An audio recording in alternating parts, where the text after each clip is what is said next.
كأس إفريقيا للأمم هذه هي البطولة اللي كيحلم بها أي لاعب وأي جمهور في القارة ديالنا. بطولة دازوا فيها أساطير وتكتبات فيها صفحات ديال التاريخ ما يمكنش تنسى. ولكن في النسخة ديال 2025 هذه البطولة ما غاديش تبقى في الذاكرة بسبب شي بيت خرافي ولا شي مهارة واعرة، لا، غادي تبقى خالدة بسبب واحد من أغرب السيناريوهات اللي ممكن تشوفها في عالم الكرة. تخيلوا معايا بطولة كاملة، شهر ديال اللعب، ماتشات صعيبة، دموع ديال الفرحة وديال القرحة، هادشي كله باش في الاخر ملي الحكم كيصفر نهايه الماتش ديال الفينال حتى واحد ما عارف شكون هو البطل. ماشي كنتسناو غير التتويج الرسمي، لا، حنا كنهضروا على بطل اصلا ما معترفش به. الكاس كاينه ولكن ما عارفيناش عند من غادي تمشي. هادشي بالضبط هو اللي وقع في نهايه 2025، وهادشي اللي غادي نحاولوا نفهموه اليوم دقه دقه. شوفوا، في الكورة البروتوكول راه باين. نيشان من بعد أي فينال أول حاجة كنشوفوها هي البلاغات الرسمية من الكاف والفيفا، كيباركوا للفريق اللي ربح. هذه ماشي غير مجاملة، هذاك هو الطابع الرسمي اللي كيقول صافي هادو هما الأبطال. ولكن هاد المرة هاد الطابع ما تحطش. السكات ديالهم كان كيصم أكثر من غوات ديال الجمهور في التيران، وهاد السكات كيعني حاجة وحدة: النتيجة اللي شفناها بعنينا في الماتش، البيت اللي تماركا واللعابة اللي هزوا الكاس، هادشي كله محطوط دابا بين قوسين. بحال يلاه الكاف والفيفا كيقولوا للعالم كامل بلاتي راه القصه مازال ما تسالاتش، وكاين واحد الشوط اخر غادي يتلعب بعيد على العشب الخضر. وهذا الشيء كيجيبنا نيشان للسؤال الأهم: كيفاش أصلا وصلنا لهذه الحالة؟ كيفاش ممكن عرس كروي إفريقي اللي المفروض كيجمع الشعوب يتحول في ليلة وضحاها الملف فوق البيرويات ديال المحامين؟ باش نجاوبوا على هذا السؤال ضروري نرجعوا للور، ماشي غير الماتش ولكن اللحظات الحاسمة اللي قلبات كل شيء. غادي نديروا تشريح كامل ليك الأحداث ديال داك النهار، وغادي نحطوا كل تفصيلة صغيرة تحت الميكروسكوب. خليكم معنا حيت في التفاصيل الصغيرة فين كاين الجواب ديال اللغز هذا الفينال.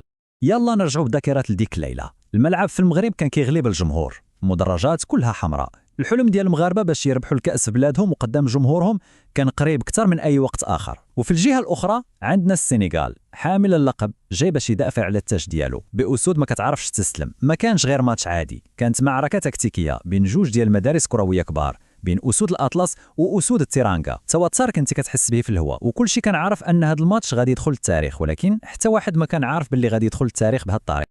فوق التيران الماتش كان بحال شي طرح ديال الشطرنج، كل مدرب حاط البيادق ديالو وحاضي مزيان باش ما يديرش الغلطه. الدفاع ديال المغرب كان منظم كي السلسله، والميليو ديال السنغال كان قوي بدنيا وكيضغط بزاف. الفرص كانت قليله ولكن كل كونتراتاك كانت كتحبس القلوب. 90 دقيقه ديال الحيطه والحذر، ديال الخوف من الغلط. اللعابه كانوا كيلعبوا بحال الا فوق حقل ديال الالغام، اي خطوه غلطه ممكن تخرج عليك. ومع كل دقيقه كانت كدوز الضغط النفسي كان كيتزاد، ماشي غير على اللعابه ولكن حتى على الحكم اللي كان عارف ان اي قرار ديالو ممكن يشعل العافيه. وفي الوقت اللي كل شيء كان كيتسنى غير الصفاره ديال الاخر باش ندوزوا الاشواط الاضافيه، وقعت ديك الحاجه اللي ما كانش في بال حتى واحد. الشراره اللي شعلات هادشي كامل ما كانتش بيت من اللعبه، ولكن كانت قرار جا من غرفه الفار، قرار غادي يقلب الطاوله وغادي يكتب صفحه جديده في تاريخ هذا الفينال. من ديك اللحظه ما بقاتش الكره هي اللي كتحكم، ولا الجدل والفوضى هما اسياد الموقف.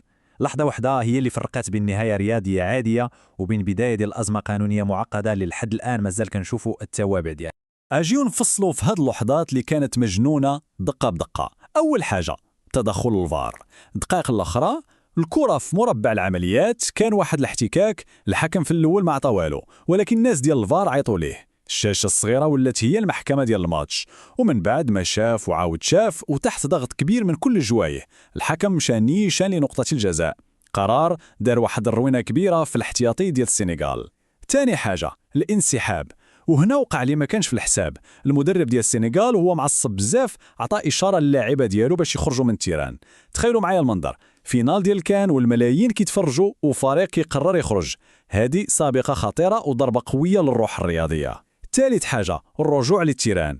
دازت دقائق طويله ديال الفوضى، هضره من هنا، تدخلات من المسؤولين، والقائد ساديو ماني كان عنده دور كبير باش يقنع اصحابه يرجعوا. وفي الاخر الفريق السنغالي رجع، ولكن الجو كان مشحول لواحد الدرجه ما تصورش.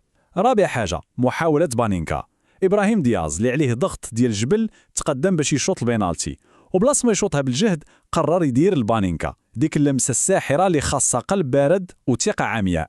حركه يا اما كتردك بطل اسطوري يا اما كتجيب لك صداع الراس ما عندوش نهايه. خامس حاجه التصدي السهل، وللاسف السيناريو الثاني واللي وقع. الحارس الكبير إدوارد ميندي بقى واقف في بلاصتو بحال يلا قرا الفكرة ديال دياز وشد الكرة بكل سهولة. صدمة كبيرة في المدرجات المغربية وفرحة هيستيريا عن السنغاليين، فرصة ديال الذهب تحولات لكابوس. هاد اللقطة ما كانتش غير بينالتي ضايع وصافي، كانت نقطة تحول نفسي ديال 180 درجة. يلا نتخيلوا السيناريو الأول، كون دخلت ديك الكرة المغرب كان غادي يعيش فرحة ما عندهاش مثال، والسنغال كانت غادي تنهار معنويا.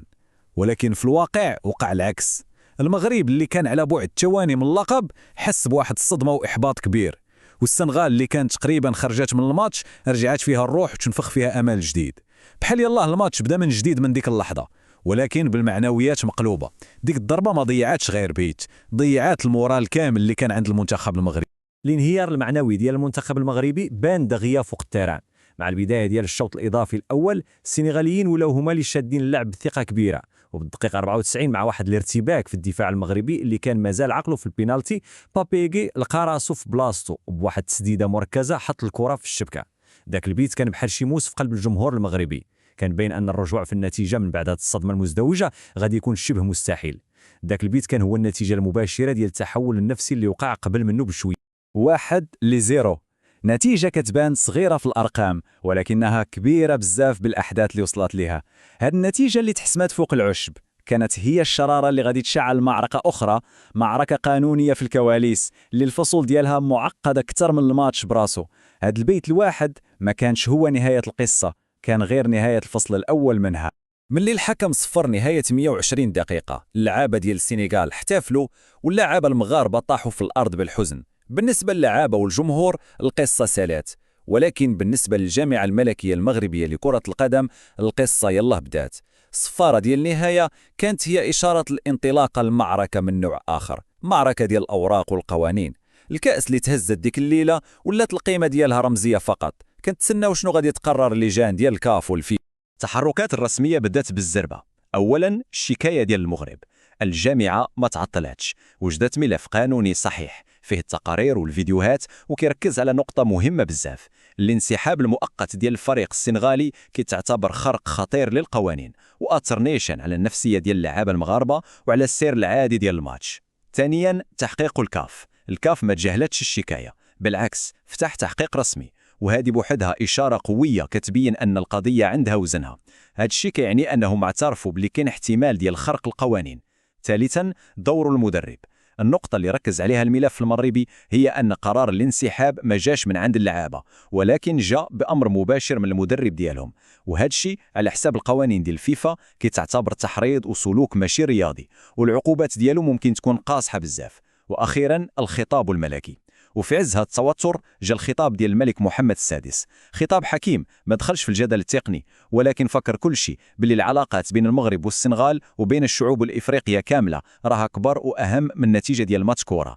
كانت رسالة ديال التهدئة وديال الروح الرياضية كيف ما كان القرار الأخير. إذن شكون اللي غادي يحسم في هذه القصة كاملة؟ ماشي المحللين، ماشي الصحافة، وحتى ماشي الجمهور. الكلمة الأخيرة غادي تكون عند واحد الهيئة سميتها لجنة الانضباط. تخيلوها بحال المحكمة العليا ديال الكرة، الناس اللي فيها هما قضاة رياضيين كيدرسوا الملفات، كيشوفوا القوانين وكيخرجوا بقرار نهائي ما فيهش نقاش. القرار ديالهم هو اللي غادي يكتب السطر الأخير في هذه القصة، وهو اللي غادي يقول لنا بشكل رسمي ونهائي شكون هو بطل إفريقيا ديال 2025. دابا الكرة ولات في الملعب ديال هاد اللجنة، والسؤال تبدل، ما بقاش شكون ماركة أكثر، ولكن ولا شكون الملف القانوني ديالو قوة. لجنة الانضباط قدامها جوج ديال الطرق، يا إما غادي تعتبر أن الانسحاب كان خطأ ولكن ما أثرش على النتيجة وبالتالي غادي تأكد الفوز ديال السنغال، أو وهذا هو السيناريو اللي كيتمناه المغرب، غادي تعتبر أن الانسحاب هو حرق خطير للقوانين لدرجة أنه كيستاهل عقوبة قاصحة ممكن توصل حتى لاعتبار الفريق اللي انسحب خاسر للماتش بالقانون. كل شيء ممكن وكل شيء كيتسنى. هذا الجدول كيبين لنا الغرابة ديال هذا الوضع. عندنا جوج حقائق عايشين في نفس الوقت ولكن متناقضين. الحقيقة الأولى هي ديال التيران، السنغال ربحات ب1-0، والحقيقة الثانية هي ديال المكاتب، المغرب عنده قضية قوية مازال كتحقق فيها اللجنة. هذا الشيء خلق لنا واحد الوضع فريد من نوعه، عندنا بطل احتفل بالكاس ولكن ما عندوش اعتراف رسمي، وعندنا فريق خسر في التيران ولكن مازال عنده أمل قانوني باش يولي هو البطل. هذا فعلا لقب قيد المحاكمة، وهذه حالة نادرة بزاف في تاريخ النهائيات الكبيرة. إذن الخلاصة اللي خصنا كاملين نخرجوا بها هي أن الفصل الأخير من هذه المسرحية الكروية مازال ما تلعبش. كل شيء كيتسنى من دكار للرباط ومن كل عاصمة إفريقية مهتمة بالكرة. كل شيء كيتسنى داك البلاغ الرسمي اللي غادي يخرج من اللجنة. داك البلاغ هو اللي غادي يحط النقطة الأخيرة على السطر في هذه القصة، وغادي يجاوب على السؤال اللي كل شيء كيسولو: فين غادي تمشي كأس إفريقيا ديال 2025؟ القرار غادي يكون تاريخي كيف ما كان. وهنا فين غادي نخليوكم مع هذا السؤال اللي هو كبر من مجرد نتيجة ماتش. واش القانون الإداري ممكن يغلب الواقع ديال التيران؟ واش قرار كيتخاذ في بيرو مسدود عنده القوة باش يمسح مجهود وعرق ودموع ديال 120 دقيقة؟ هاد القضية ما بقاتش قضية غير ديال المغرب والسنغال، ولات قضية ديال المبدأ، فين كيبدا اللعب النظيف وفين كيسالي وفين كتبدا الصرامة ديال القانون. الجواب على هذا السؤال غادي يرسم لنا ملامح جديدة للكرة الإفريقية في المستقبل، وغادي يشكل سابقة اللي غادي تبقى تذكر لسنوات وسنوات. شكرا على المتابعة ديالكم.